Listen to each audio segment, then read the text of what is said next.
Hi, I'm Jerry, a fifth-year PhD from MIT Sloan. Thank you for the opportunity to introduce my recent working paper in collaboration with Professor Dave Wren. The paper's title is Sincere or Motivated Partisan Bias in Non-Political Information Processing. Our project has two main goals. First, we empirically establish that partisan bias exists even when subjects are completing non-political tasks. For example, subjects are first asked to judge whether a non-political headline is accurate on a 7-point scale. They are then given the rating from an advisor before they are allowed to update their initial rating. We find that Democrats revise their initial rating more if the same piece of accurate advice is framed as coming from their co-partisan than from their counter-partisan.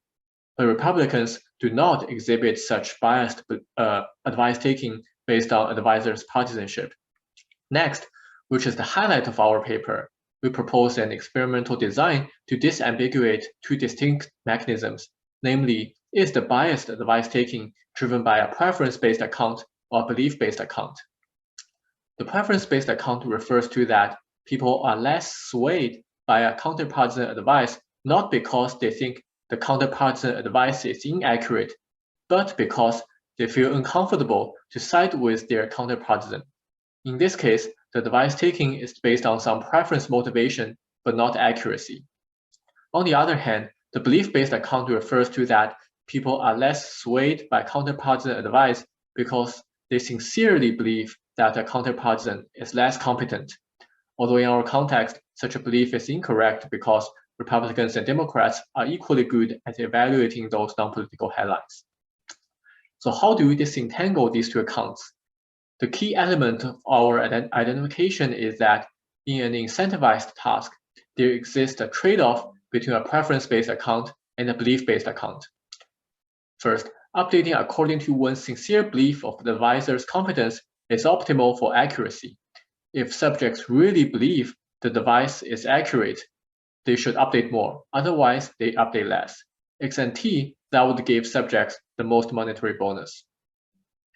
If the preference-based account exists, even though people know that taking more advice from a counter-partisan will make themselves more accurate and earn a higher bonus, they may refuse to do so to avoid bad feelings from siding with a counter-partisan.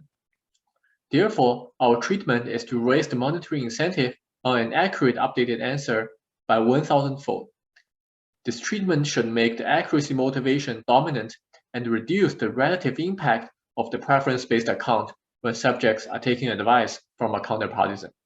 In other words, if a preference-based account exists, a higher monetary incentive should reduce the partisan bias. The rationale is that subjects are now likely to endure their distaste of a counter-partisan for the sake of significant money gained from an accurate advice taking. But here are the results. The x-axis is whether subjects receive a 1-cent low incentive or a $10 high incentive on their updated answer.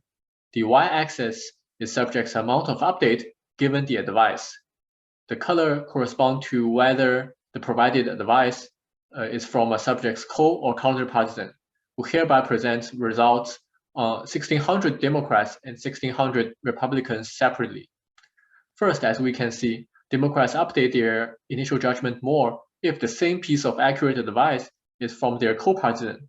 This is evidence of partisan bias.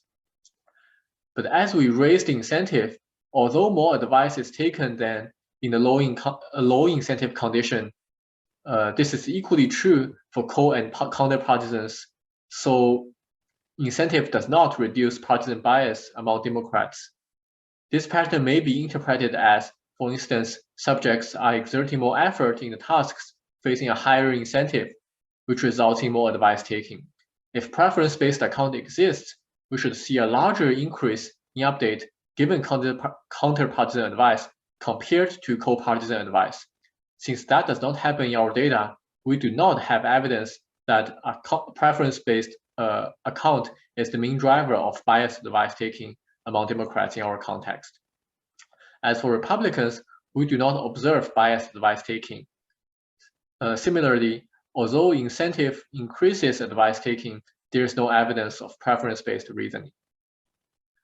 To further examine the belief-based account, we find that Democrats really believe their co-partisans are more competent, but such incorrect belief is much weaker among Republicans.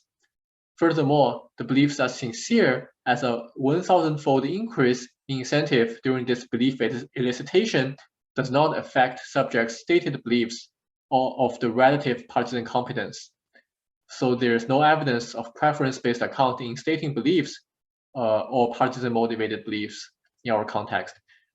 These results support the claim that the biased advice taking in the main task is driven by beliefs, not preference. Finally, we find that providing a feedback that suggests counter-partisans who are potentially more competent are able to correct subjects' beliefs. This also does not support the preference-based account because instead of ignoring the feedback and feel good about their own party, subjects are willing to substantially change their opinions about their counter-partisans. The implication of our study is that the current political divide in American society maybe it's not because Republicans and Democrats want to hate each other, but due to their incorrect beliefs about each other. For example, when people are in echo chamber, they always hear bad things about their counterparty, which contribute to their incorrect beliefs. But if people are exposed to positive news about their counterpartisans, people are willing to correct their beliefs. So maybe that's what we should do. Thank you. Here's my contact info. If you have any questions, please let me or Dave know. Thanks again.